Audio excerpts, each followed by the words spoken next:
Hey guys, welcome back. It's been a little while since we've covered the Disney reimagining of The Little Mermaid, featuring Halle Bailey and a whole bunch of Who Gives a Crap.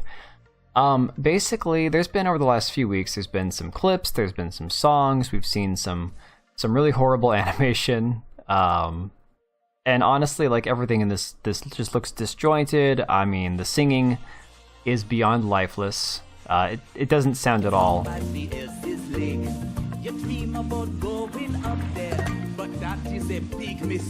mean, it just doesn't have the magic that the original had. There's no question. I mean, there's some people who go, "Oh my god, it's so amazing." I'm like, no, it pales in comparison to the original, and that's not even being like that's not an exaggeration.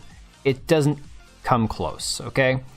Then Entertainment Tonight, back on May 9th, released these still shots, these screenshots basically from the movie, and they somehow let this one slip through. I mean, my God in heaven, I can't believe somebody actually tweeted this out like it was supposed to be a good thing.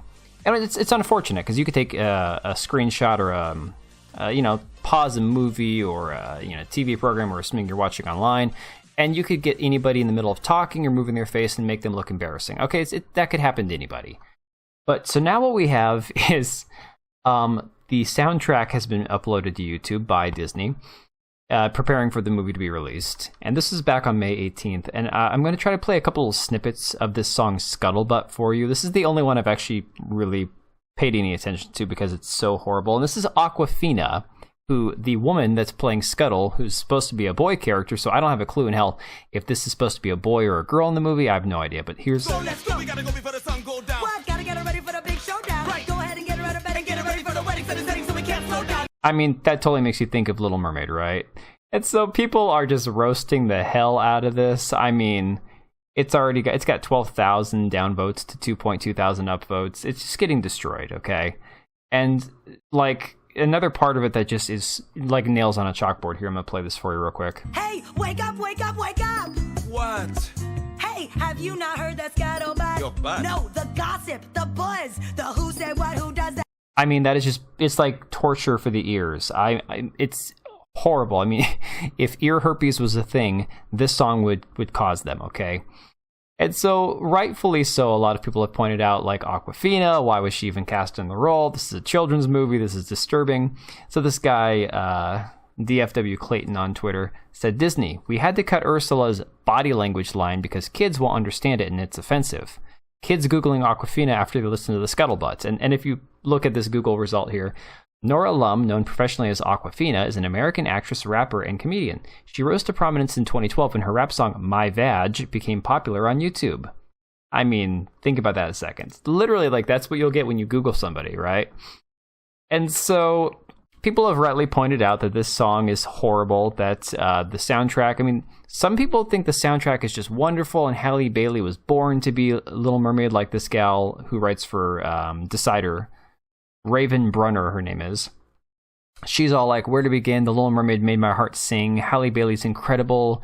David Diggs as Sebastian is a standout. I'm sorry. Whoever's playing Sebastian, this David Diggs guy, sucks ass, okay? Just being honest. It's soulless, it's lifeless, there's no energy, nothing. Nothing like the original. Ursula was mother, whatever that means. The creative changes in new songs add depth and a desired tonal shift to OG movie, but Lynn, I'll never forgive you for Scuttlebutt.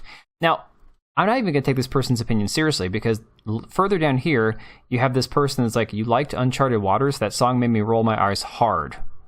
She responded with, I loved Uncharted Waters with my entire heart. Eric is a little himbo.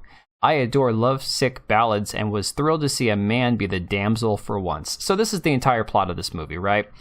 Damsel in distress is now the man. She doesn't need no man. She's going to do this on her own. She's not going to the surface just for him. It's an adventure of discovery for her to find herself, I guess. I don't know, whatever crap they're trying to spin this movie as.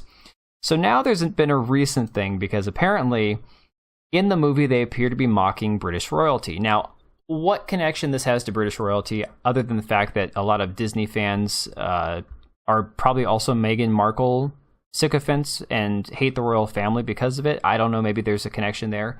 But from GB News, they actually had somebody that pointed out that Kate appears to be mocked in the new Disney film as royal suffers savage princess dig. So what they're talking about is Well, just quote from the article, Princess Kate appears to have been mocked in a new Disney film.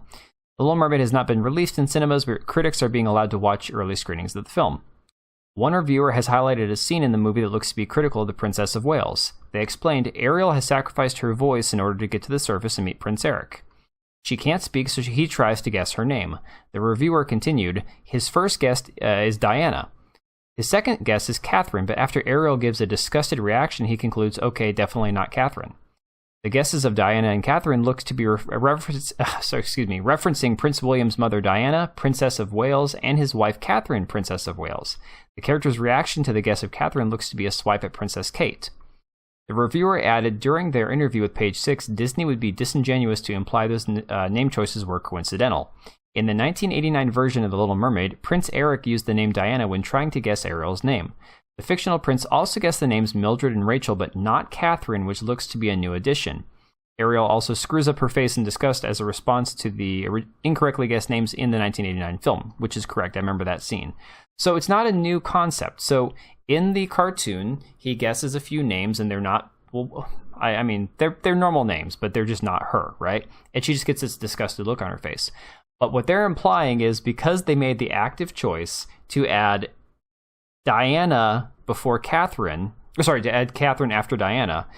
I mean, look at that. It's just one of those kind of obvious. What else would you conclude if you were a British person who has been suffering with the whole Meghan Markle, Hollywood leftist weirdo, anti-royalty? And look, I'm American. I don't pay attention to the British royalty. I don't care less. I respect it for them. If that's part of their tradition and their history, great. We don't have kings and queens over here, and I don't want to have a king or queen. But that's beside the point. The reality is this is most likely an intentional dig on some level. And whether or not it is, let's say it's not. Let's say it's not intentional. Let's just say it's somehow a freak coincidence. It's one more thing that's going to turn off yet another base of people that would otherwise possibly watch the film, maybe give it a chance. I mean, British people statistically have been shown to be like the least racist people on the planet. So if they're not going to watch the race-swapped Little Mermaid, who the hell's going to? I mean, obviously, weirdos here in America will watch it. They'll consume anything Disney puts out. But I find this to be very interesting. It seems like this film is going to be dead on arrival. People keep saying maybe it's going to, do well. I don't think so. I think it's going to crash and burn yet again. But maybe you guys can tell me what you think down below. Thank you so much for all the recent love, the likes, the subscribes, the comments down below really help, guys. And we'll see you on the next one.